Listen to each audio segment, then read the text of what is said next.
kes faraid yang keenam. Jika kes sebelum ini, kes kelima, si mati adalah lelaki meninggalkan waris iaitu anak lelaki dan anak perempuan. Kali ini kita tambah untuk isteri. Si mati adalah lelaki, warisnya ialah isteri. Anak lelaki seorang, anak perempuan seorang. Berbanding dengan kes ini, tak ada isteri. Si isteri telah meninggal dunia dahulu ataupun telah bercerai dahulu.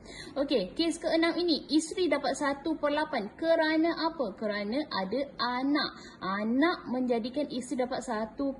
Anak lelaki dan anak perempuan akan dapat asabah. Asabah itu adalah baki setelah dibahagi kepada waris fardu ini. Waris fardu iaitu isteri. Maka 1 untuk isteri, 7 untuk anak-anak ini, anak lelaki dan anak perempuan. Kalau cara saya suka tulis dahulu, anak lelaki dapat 2 bahagian, anak perempuan dapat 1 bahagian. Okey, bermakna di sini 2 tambah 1 menjadi 3. 3 dan kita tengok di sini baki tadi 1 untuk isteri dan 7 untuk anak-anak. 7 ni dok boleh nak bahagi dengan 3.